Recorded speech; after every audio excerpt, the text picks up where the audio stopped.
by depending upon me more and more. Avatar Meher Baba Ki Jai.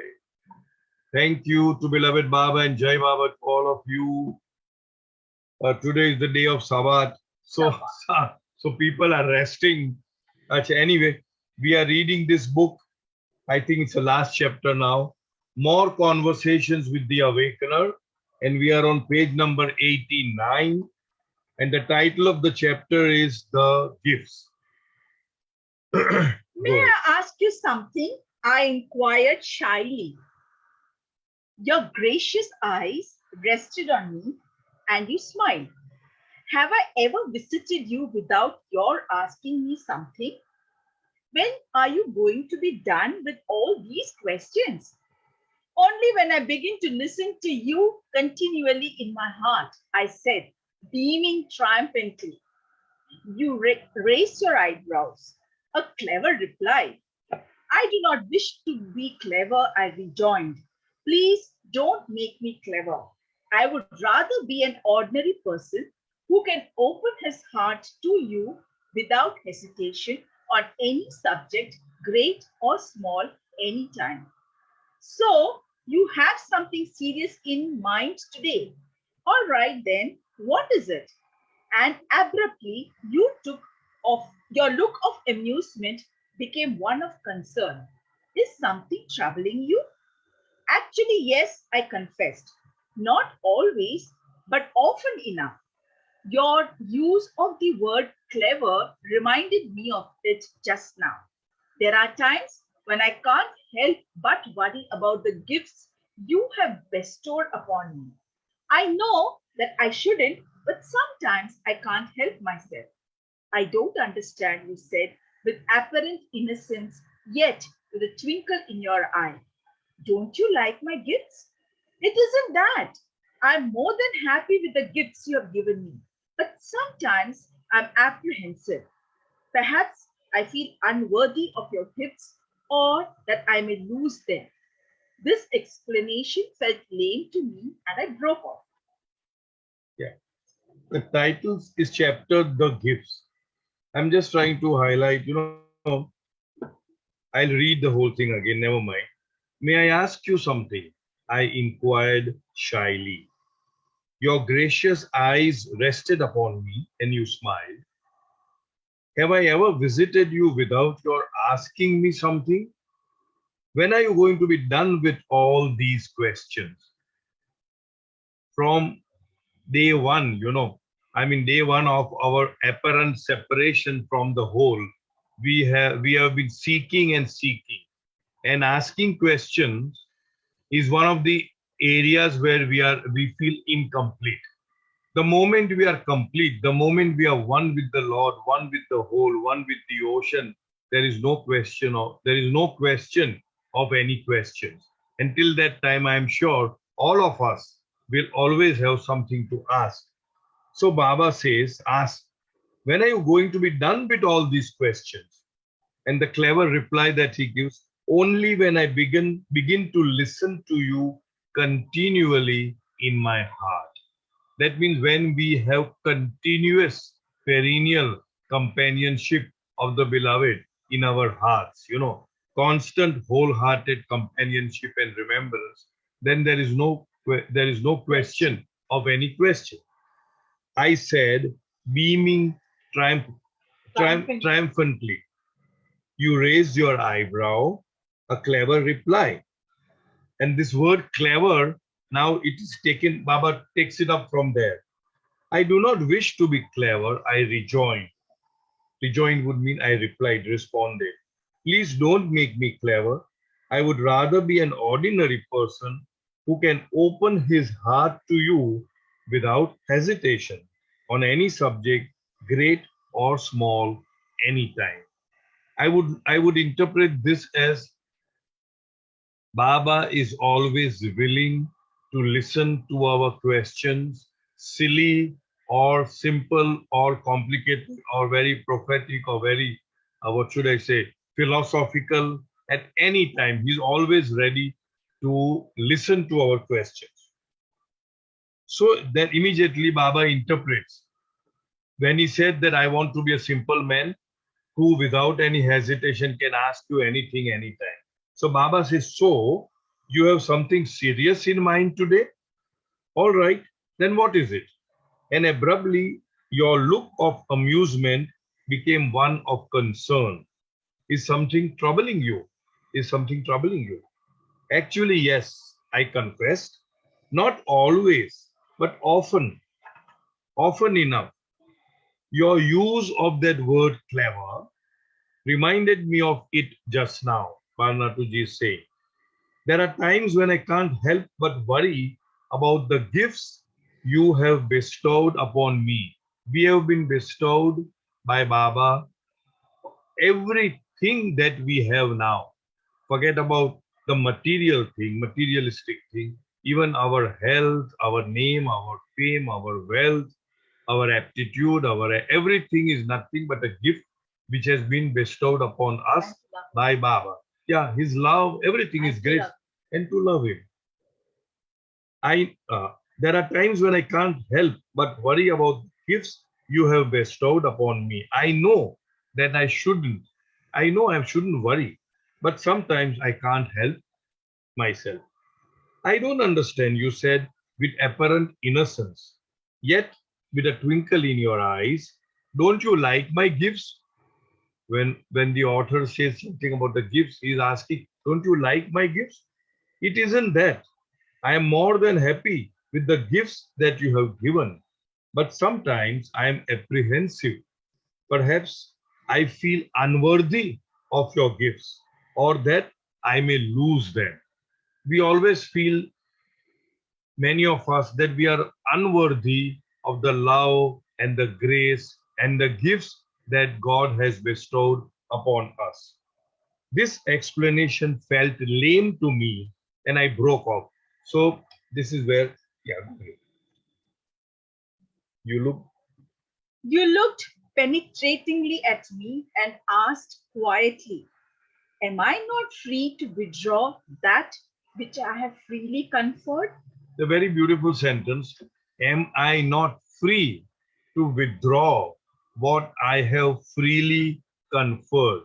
Whatever he has freely given to us, anything, our intelligence, our health, our money, our fame, our everything that we have, it is all freely given. Am I not free to withdraw that freely? Because I have given you freely, I can always withdraw anytime. Of course, you're totally free.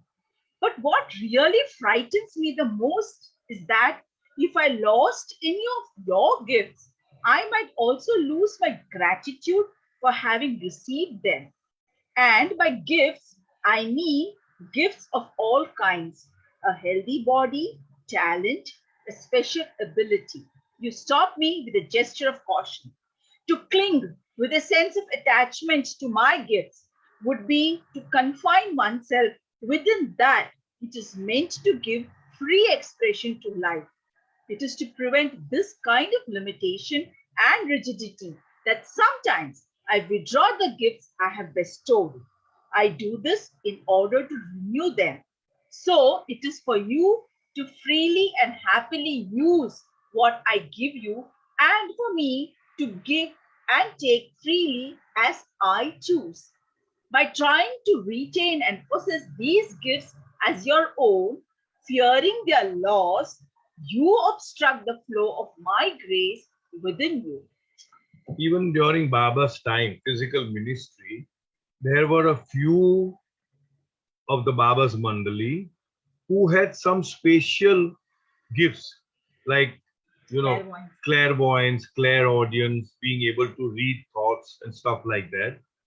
And over a period of time, they lost that gift and they were quite concerned. Anybody would be, oh, is it that I have disobeyed Baba? Is it that I have done something where Baba is unhappy with me? That is why he has withdrawn these gifts. And Baba would explain to them that one should never be attached to such things, to such gifts. They are given for a certain period, for a certain use, and as and when I feel I have the whim of withdrawing it, I will withdraw it. And any withdrawal, Baba says, is always done for your benefit, for your betterment, maybe to give you a better gift. So here, this is a very beautiful paragraph here. Of course, you are totally free, is what the author writes. But what really frightens me the most is that if I lost any of your gifts, I might also lose my gratitude for having received them. That was his apprehension. And by gifts, I mean gifts of all kinds, a healthy body, talent, spatial ability. Now, you stopped me with a gesture of caution. Now, this is very important. To cling with a sense of attachment to my gifts would be to confine oneself within that which is meant to be free expression, to give free expression of life. In other words, whatever gifts that we may have received from the Lord, a good health, good oratory, good acting, good dancing, good art, drawing, whatever, any gifts that we have been given by the Lord, it is to be used as an expression of life. It is not to be used as a sense of attachment. It is not to be used as exclusively mine. It is to be freely overflowing as an expression of life. This is how I would interpret. Baba says, I'll repeat this, to cling with a sense of attachment to my gifts would be to confine oneself within that which is meant to give free expression to life. It is to prevent this kind of limitation and rigidity that sometimes I withdraw the gifts I have bestowed. I do this in order to renew them. It's a renewing process. Given, taken, again given, taken. It's a circuitous thing. He takes it and he renews it. I do this in order to renew them. So it is for you to freely and happily use what I have given you, and for me to give and take freely as I choose. By trying to retain and possess these gifts as your own, that means self-centeredness, selfishness, fearing their loss, you obstruct the flow of my grace within you. So, whatever aptitude, whatever capabilities, whatever capacities, whatever so called nobility, goodness we have is to be, it should be freely flowing amongst all. It should be used as an expression of Baba's love through us to everybody rather than to cling to it as this is exclusively mine. That is not for what it has been given. I couldn't help but interrupt you at this point. I just don't understand where these fears come from. You resumed patiently. When you feel that your accustomed patterns of life and the joys you derive from them are being threatened, you are alarmed and begin to worry. Fear and worry rob you of my presence, and this in turn intensifies them all the more. You begin to fume and fret, obstructing the process of renewal. In such a state, how can you realize the blossoming of my presence within you? Or would you rather that I withheld those deeper gifts which will bring you closer to me? My dependence on you is my only strength, and my relationship with you is the deepest concern of my life, I answered earnestly. Then become a trustee, a keeper of my gifts. If you think that you have earned and owned them, you will be liable to claim credit for them and expect recognition from others. This kind of self glorification can begin without your being aware of it and eventually can block my gifts and their regeneration and transformation. Understand, renewal is growth, and growth is my response to the inner needs of your being. Growth can be painful at times, but I want you to know that with every pain of growth and maturation, I am with you. Once again, very profound words of wisdom. I couldn't help but interrupting you at this point. I just don't understand where these fears come from. Now, Baba is why do we fear something? So, Baba's superb explanation is that whenever your accustomed pattern of life is thwarted, is disturbed, then you feel very uncomfortable, and that is where you get the worry and the fear. So, here Baba says, you resumed patiently. When you feel that your accustomed patterns of life and the joys you derive from them are being threatened, you are alarmed and begin to worry, isn't it? Where does the worry and the fear and the tension and the stress come from? When things are going very smoothly, when our accustomed pattern of a cushy life, of comfort and everything is just smooth flowing, there is no worry, there is no tension, there is no stress, there is no fear. But when that is thwarted, when that is disturbed, you know, somebody just pulls the rug out of your down under your feet, then you feel very much perturbed. So Baba says when that is being threatened, you are alarmed and you begin to worry. Fear and worry rob you of my presence. I think it's a very powerful word. The moment we are absorbed in fear or in worry, those things rob us from Baba's presence, because we are so overwhelmed by fear and worry that fear and love do not coexist. Correct. When we are so overwhelmed by these negative emotions that we fail to recognize, realize, and accept Baba's presence in our life.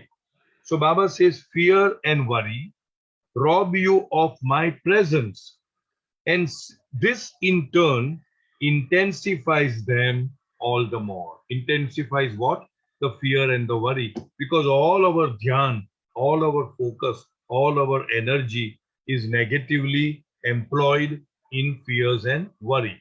So we have no time to think about Baba. We may think about Baba, I'm not saying no, but many a times it is very superfluous, whereas our focus or attention or our heart or our being is in the fear and worry. Our being is not in Baba. You see, we may be superfluously remembering Baba, we may be praying to him, but it may not be that deep because our focus is on fear and worry. You begin to fume and fret, obstructing the process of renewal. In other words, when things do not apparently seem to go right in our life, there is a very high probability that Baba is churning the bartan or whatever you call it, as a result of which he is withdrawing some of the gifts and he is renewing something, that gift into something else. He is renewing our life. But we stop it. We are so comfortable in our what we call as a comfort zone that we do not want to be disturbed. And when such a disturbance takes place, instead of growing, taking that as an opportunity of growth, taking that as a platform or a springboard for going higher, we cling to it and we drown. So here Baba says, you begin to fume and fret, obstructing the process of renewal. In such a state, how can you realize the blossoming of my presence within you? Because you are all perturbed, you are in a turmoil. And although overtly, openly, superfluously, we do say Baba, Baba, Baba, but we are so deeply entrenched into our negative emotions. Or would you rather that I withheld those deeper gifts which will bring you closer to me? Do you want that I should withhold these gifts which will eventually bring you closer to me? And one of the aspects which Baba has several times highlighted is, that when we are suffering, when we are going through pain, when we are going through some kind of a trauma, that is the time when we are expected to hold on to Baba's Daman all the more because that is the renewal process of our coming more and more closer to Baba. But sometimes, we do not hold on, we fret and fume and blame and do all kinds of things, as a result of which, in my understanding, the opportunity is lost. So in one sense, the so-called suffering, which is of course directly related to our own karmas, the result or the effect of the cause, of which is called the karma. That suffering can either take us down into a whirlpool, or that can really, catapult us above. And it all depends upon how we interpret that suffering and what we make of it and how we respond to that suffering. So, in other words, all sufferings are not at all sufferings are opportunities of growth only if we are wise enough and sensible enough to use that as a process of growth. Otherwise, it takes us more and more deeper into whatever negativity. So, here, or would you rather that I withhold? Then Bal Natuji says, my dependence on you is my only strength, and my relationship with you is the deepest concern of my life. I answered earnestly. Then, now another DIY, we call it, do it yourself, another cue, another key, another tip of how one should conduct oneself in life. Then become a trustee, a keeper of my gifts. So many times this word Baba has used in his physical ministry. When many people, when they would give the gifts to Baba and Baba would not touch the money, and they would insist that Baba take the money, and then Baba would just give it and give it back to the person and say, keep it as a trustee, as a keeper of my gift to you. As and when I need it, I will call it, or I will tell you what to do of that gift. So everything that we have, if we behave as a trustee and not get attached to it. I give the example of, crores of rupees pass under the hand of a chief cashier or a cashier of a bank. Crores of rupees, they keep on counting, but never once the cashier would feel attached to that money, because he knows that at the end of the day, the money goes into the locker, the bank's locker. He may be handling crores of rupees in a day, but he is not attached to it with the understanding that I am just a keeper, I am just a trustee, I am not supposed to pocket it, I am not supposed to take it with me. So everything that we have, if we have this mindset, I cannot take it with me. I am just a trustee. I have to handle it. I have to use it wisely. I am a keeper of it. At the end of the day, I have to offer it to the Lord, including our own body. So what about anything else? So here Baba superbly says, then become a trustee, a keeper of my gifts. If you think that you have earned and owned them, you will be liable to claim credit for them and expect recognition from others. This kind of self-glorification can begin without your being aware of it. It begins with such a small glorification and then it blows up. And eventually can block my gifts and their regeneration and transformation.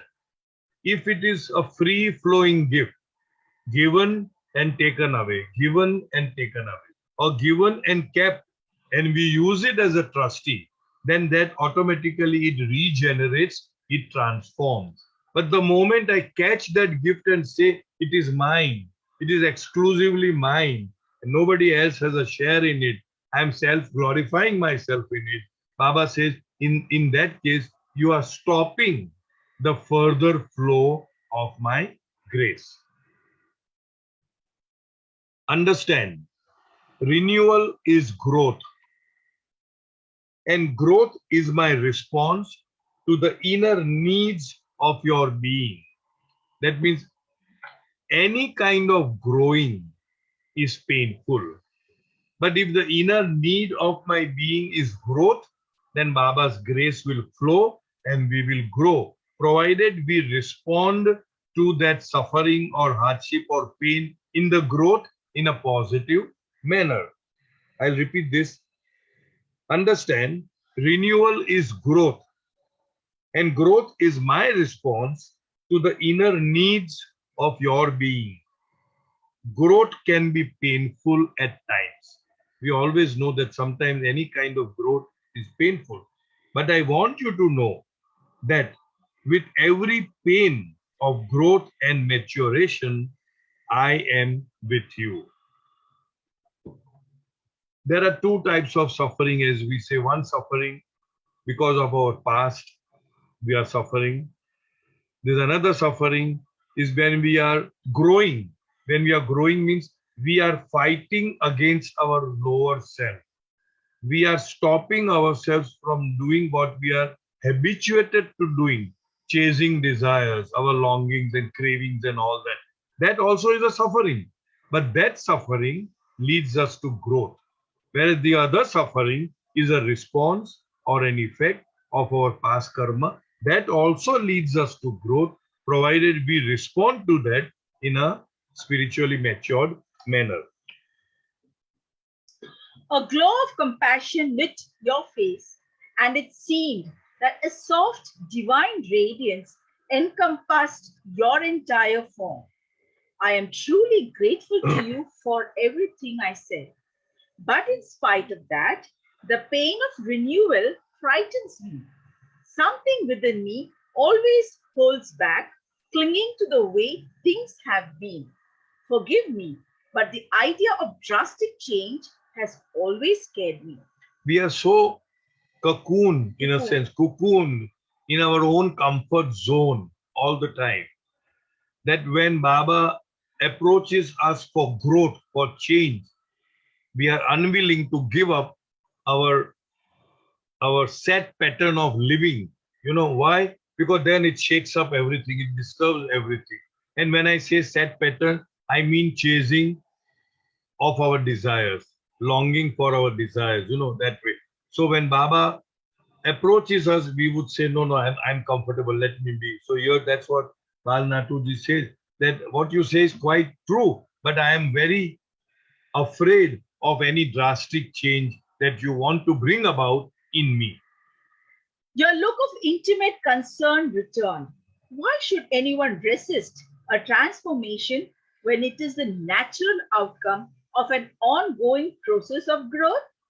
By lovingly accepting the inevitability, the naturalness of what I want for you, your trust in me will increase.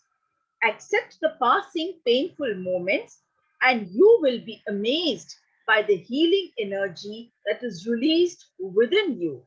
It will reinitiate the true adventure of your heart, and my grace will sustain you unfailingly. So here we are all afraid to change because we do not want to come out of our set pattern. So here Baba says, your look of intimate concern returned. Why should anyone resist a transformation when it is the natural outcome of an ongoing process of growth? We are all destined for the supreme goal, which is realization of our oneness with the whole. What we can name it anything: self-realization, God realization, whatever. Aham Brahmasmi. We are all, and in order to reach there, we need to drop our set patterns and move on and on and on and on. So what Baba is trying to say is that growth is the natural phenomena. Why are you afraid of the naturalness of it? Because if you cling to it, then you will, any which way, Baba will ensure that we reach the goal. There's no doubt about it. But if we participate in that flow, then that much easy it is. If we resist and fight back, then Baba has to find some other way of breaking up our past attachments and then to move on with whatever is considered as the growth. So here, Why should anyone resist the transformation when it is the natural outcome of an ongoing process of growth? By lovingly accepting the inevitable in a very minute way, in a very small way, the inevitable is that we are going to drop our body one day or the other, anytime. I'm just talking totally different now. So when you lovingly accept the inevitable, then you free yourself from all the clutches that is binding us to the mundane life. You know how that, what is that, Velcro? Velcro, is it? Velcro, you know that Velcro strips are there. When we take cha like that, you know. So the moment you are stuck, the more you are stuck, the more difficult it is to release ourselves, to dissociate. The less we are stuck. There's no doubt about it. But the less we are stuck with the intellect, with the spiritual maturity, that all this is transient, all this is impermanent, all this is just a passing show. And therefore, as long as it is there, let me enjoy it, let me use it, but not be attached to it. Because one day it is going to go away, or I am going to go away from it. So your Baba says, by lovingly accepting the inevitable, the naturalness of what I want, the naturalness of what I want for you, your trust in me will increase. In other words, if we are very free flowing with whatever changes that are happening in our life, whatever transformation that is happening in our life, with full faith in Baba, knowing that Baba knows everything that is happening in my life because I belong to Baba and Baba knows me intimately and personally, each one of us, and I trust. Then Baba says, then your trust in me will grow. And then Baba goes on to say, your trust in me will increase. Accept the passing painful moments. Accept it. Don't fight it. Don't reject it. And you will be amazed by the healing energy that is released within you. The moment we learn the art of accepting things that come towards us, we are in an absolute state of equanimity. And Baba says, when you do that with full trust in me, then you will be amazed by the healing energy that is released within you.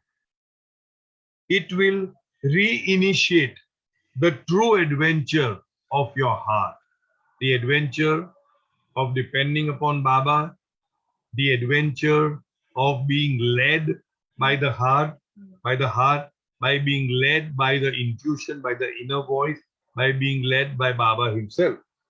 It will reinitiate the true adventure of your heart, and my grace will sustain you unfailingly. My grace is always there. Trust and just move on. Your voice deepened, became more resonant, and my sense of wonderment increased as you intoned. Every moment is a sea of bliss, every leaf a glorious, refreshing song. But it is your conditioned awareness that hides you from the innate charm. I'll just read these 4 lines again. So superb. The grace of Baba, the love of Baba, the bliss of Baba is permeating in everyone and everything. There is no absence of that. There is no ebbing, like how high tide and low. It is always there. But we are not able to appreciate that. We are not able to experience that because we love ourselves more than we love Baba. We are so deeply entrenched in our own I, mine, me, and mine that we fail to accept and appreciate the wonderment of his gifts, of his peace. Here, every moment is a sea of bliss. So many times Baba, when his physical ministry said that you people say suffering, All I know is bliss, that there is only bliss. But then he also suffered. And why did he suffer? Because of us. Because he says that I have a universal body and a universal mind. So all your chintu pintu, we call it, small sufferings, minute sufferings, come to me. I suffer because of you. You suffer because of your own karma. Baba says, men suffer because of their own karma. Masters suffer for humanity. And the avatar suffers for each and every one in creation. So the avatar suffering is a reflection of our suffering upon his universal body and mind. By himself, in himself, for himself, there is no suffering. He says, I only see bliss, I only experience bliss. But because he comes in a physical form, he is bottled up in that body, he suffers because of us, because of our suffering. Every moment is a sea of bliss. Every leaf a glorious, refreshing song. The leaf that is, shaking in the wind, swaying in the wind. But it is your conditioned awareness. We are all so conditioned not to see the truth, not to see the reality, only to be concerned with our I, my, me, and mine. But it is your conditioned awareness that hides you from the innate charm. Innate means nascent. Innate means it is inbuilt, it is built in. Charm, the charm is always there, the bliss is always there, the grace is always there, but we are not able to access that because of our own conditioned awareness. The golden rays of your smile washed over me, that astounding shower of compassion by which again and again you stoop to my level to impart your love to me. I felt a prayer escape my lips in a whisper. Let your joyful remembrance and my willing acceptance of both the bestowal and the withdrawal of your gifts be constant in my life. Take heart, you answered gently. Talent and excellence are gifts from me, and if such gifts are withdrawn or changed, it is because of my compassion and is meant to keep you spiritually trim and fit. Complacency and inertia confine my gifts. When you accept change, trusting me, you will be freed again and you will feel my presence in your heart all the more. Read it. I can understand that I should accept your wish, even though I often find that my wishes run counter to yours. But may I say frankly what I feel? Of course, you replied. When have I ever wanted you to do otherwise? Whenever I go through periods of change, I feel the loss of your presence. This is what troubles me. The problem is that you confuse my presence with the conditions in which you feel it. You confuse the wine with the wine cup. Life is a constant flow to reach me. If unpleasant memories of the past or fears of the future cause you to cling to my gifts, then the joy of the present, the ongoing flow of life will be lost. Yet it is so difficult to avoid the shadows of the past or the dark clouds of the future. Try coming directly out into the sun. Time is one indivisible present in which my presence continually blossoms. Life itself is my gift to you, slowly unfolding this marvel. The ability to perform exceptionally in any field is a gift from me. But one of the greatest gifts is the ability to witness silently lives unfolding to reach me. In intense witnessing, the acceptance of what is without resistance. So my response becomes deep and profound. You have only to witness, and this in itself will bring you closer and deeper into my presence, ever shining and beckoning you from the heart. I was silent for a while as the simple immensity of your words sank into me. Then, glancing up, I saw that look of amusement in your eye again. So I quipped, "Why didn't you tell me this in the beginning?" You chuckled, "Because then we would have missed the grace and charm of this conversation, and you would not have understood the nature of the real gift. Remember me in all ways, and remember happy Remain. and remain happy always. This will guide you to the everlasting and ever renewing sea of inner bliss, the gift of gifts." An enthralling smile blossomed in your eyes, filled my being. All right, I'll just. All right.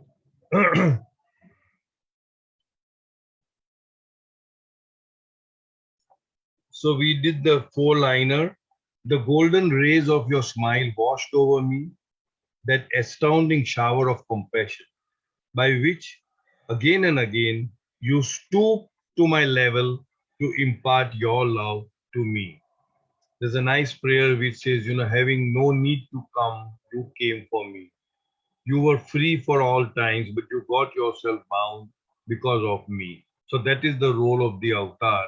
Every time he has to stoop down to our level in order to make his physical presence more tangible to us so that we know how God lives, how God talks, how God walks, what are his responses to life. He becomes an example to emulate, and that is why he keeps coming over and over again. I felt a prayer escape my lips in a whisper. Let your joyful remembrance and my willing acceptance of both the bestowal and the withdrawal of your gifts be constant in my life. So we should constantly remember him and allow him to give us or bestow upon us whatever gifts he wants to give, and at the same time allow him to withdraw freely those gifts which he has freely conferred upon us. Take heart, you answered gently. Talent and excellence are gifts from me, and if such gifts are withdrawn or changed, it is because of my compassion, and it is meant to keep you spiritually trim and fit. This reminds me very shortly of a story which I had read somewhere, that in Japan, the fishermen would go out for fishing and they would return after 2, 3 months, and they will bring a whole big haul of fish. But when the fish would come to the shore, it would not be very tasty. It would be very feeble in taste and all that. So they hit upon a very, of course, the fish would be caught and kept in a jar, in a big, you can say a case, alive, alive. They are alive. But still, if they came to the shore, they were not very tasty. So they hit upon an idea. So when they were putting that fish in a jar, they also put a shark inside, but the shark was covered in another jar. So the very presence of the shark kept all the fishes alert and active and not dull. And so in the same, so by the time the fishes came to the shore after 2, 3 months, they were agile, they were alive, they were very tasty. So in the same way, Baba is giving us the gifts and also taking away. Baba is giving us the comforts and also taking away. So by doing all these things, Baba says, when I do all these things, you keep yourself spiritually trim and fit. Otherwise, we become very complacent in a sense. Yeah. Complacency, yeah, correct. Complacency and and inertia confine my gifts. When you accept change, trusting me, you will be freed again and you will feel my presence in your heart all the more. So, what is expected by Baba is that we are very free with his bestowing of the gift and also the withdrawing of the gift.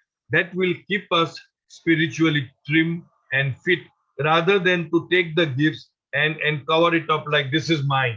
That kind of, I own it. Not like that.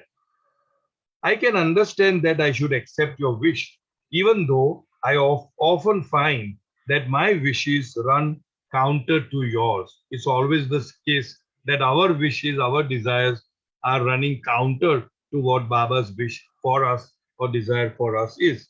But may I say frankly what I feel? Baba says, of course, when have I ever wanted you to do otherwise? Now, this is what the author says. Whenever I go through periods of change, I feel the loss of your presence. This is what troubles me. So, whenever we are going through the roller coaster ride of our life, sometimes we feel that Baba is not there with us. Why have you forsaken me? Why did you not come to me? Like that. The problem is, Baba replying, that you confuse my presence with the conditions in which you feel it. Very important.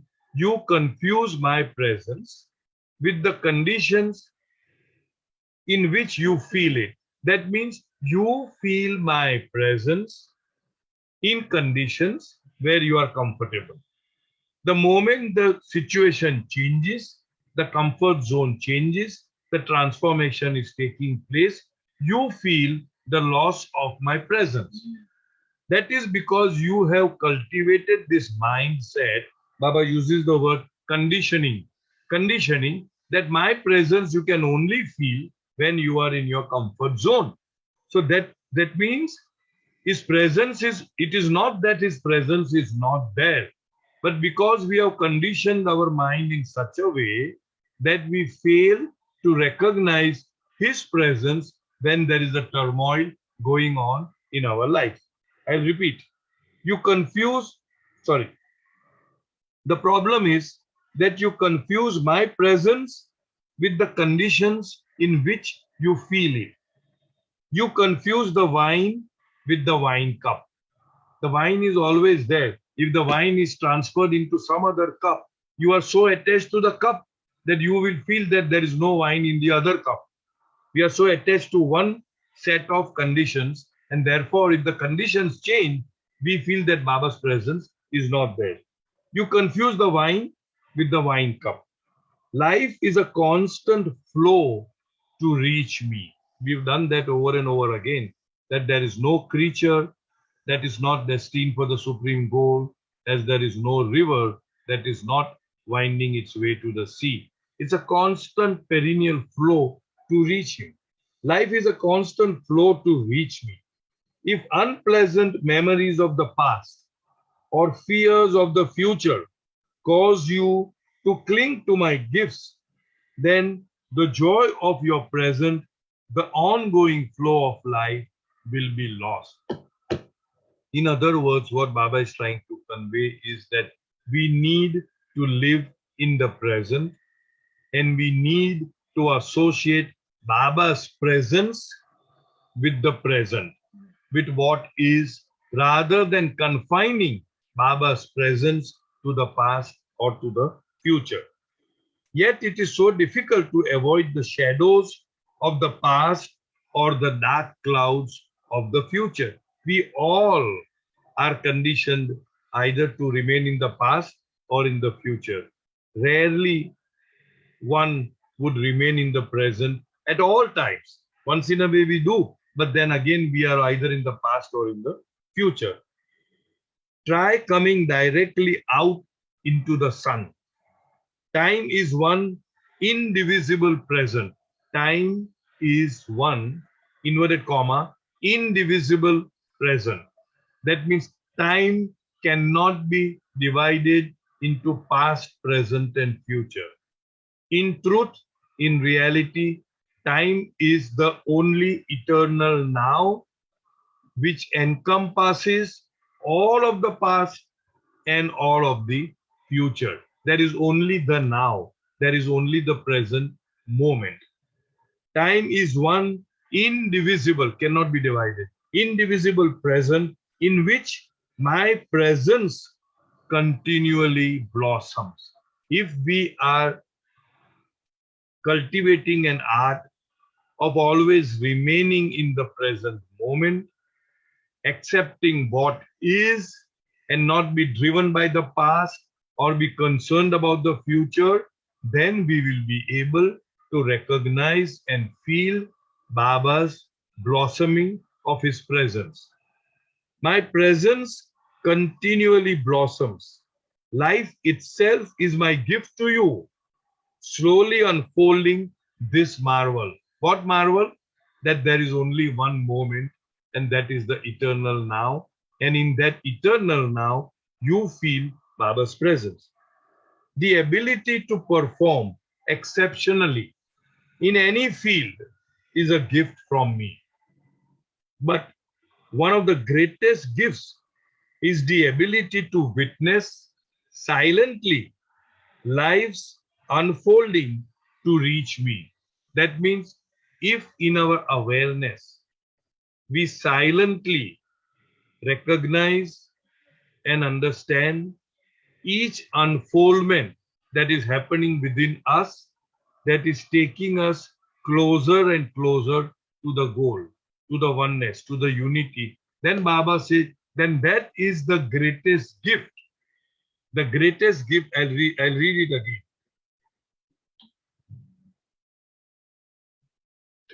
But one of the greatest gifts is the ability to witness silently lives unfolding to reach me. How petal by petal there is an unfoldment to reach the Lord. In intense witnessing, when we are constantly witnessing and remaining in the present moment, accepting the present moment as is, without worrying about the past or be anxious about the future, then we will be able to access Baba's presence within us. And that, Baba says, is the greatest of all the gifts. In intense witnessing, the acceptance of inverted comma, what is, acceptance of what is. We have done this in the past, Imagine the insanity, madness. Imagine the insanity of not accepting what is. Because what is just is. You cannot change it. You can brood, you can break your head over it. What is just is. So the best thing would be to accept what is and then move on. I always say, rather than wasting our energy on what is, we invest our energy on what now? What should we do next? So here superbly Baba says, in intense witnessing, the acceptance of what is without resistance. So my response becomes deep and profound. So what Baba is trying to cultivate within us is the witnessing of the what is that is happening in the present moment, in the eternal now. You have only to witness, and this in itself will bring you closer and deeper into my presence, ever shining and beckoning you from the heart. Even in other spiritual literatures, we are only a witness. We should be only a witness to what is happening around, Sakshi Bhav we call it, around us. And if we take that stance in our life, that we are only a witness to what, without judgment, without evaluation, without condemning anybody, without, passing remarks and all that. If we are only a witness, when a thief or a murderer is brought, there is a witness. There are so many witnesses. The thief or the whosoever, the criminal cannot see the witness. The witness can see the criminal, and the witness has to just witness. That's all. They are not supposed to judge, evaluate, or give a life sentence or death sentence. They just witness and say yes. this is what happened, this is what I saw, this is what I saw. So in the same way, we are supposed to be a witness with whatever is happening out there in the universe. I'll repeat this. You have only to witness, and this in itself will bring you closer and deeper into my presence, ever shining and beckoning you from the heart. I was silent for a while as the simple immensity of your words sank into me. Then, glancing up, I saw that look of amusement in your eyes again. So I quipped, why didn't you tell this to me in the beginning? Such a simple thing. Why did you not tell this to me in the beginning? You chuckled, because then we would have missed the grace and charm of this conversation. The whole thing would have been just in one short sentence, and you would not have understood the nature of the real gift. So, what is the nature of the real gift? The nature of the real gift is that we are endowed with that gift so that we remain in the present moment as a witness to what is happening, not being driven by the past, not being anxious about the future, and just experience the blossoming of Baba's presence in our heart in the present moment, what is known as the eternal now. Because then we would have missed the grace and the charm of this conversation, and you would not have understood the nature of the real gift. Remember me in all ways and remain happy always. Baba's refrain so many times is, remain happy. I tell you, Baba says, remain happy under all illusory circumstances. Because any circumstance is nothing but a reproduction of an illusion. So Baba says, remain happy under all illusory circumstances. Always remember me and remain happy always. This will guide you to the everlasting and ever renewing sea of inner bliss. There's an ocean of bliss which is within. And Baba says that is the gift of gifts, capital G, of gifts. An enthralling smile blossomed in your eyes, filling, my being. So here we end the chapter. If there are any questions, any sharing, anything to say, most welcome to say. We still have 2 minutes to go. Last time we stopped 2 minutes early. So Swamya said, why did you do that? We could have had a bhajan or some dhoon. So I said, okay. I corrected myself. I said, from next time onwards, we won't stop. Anybody has anything to share? Anything to say? Nothing. So Swamya, would you like to lead any dhoon? Why not? Go ahead.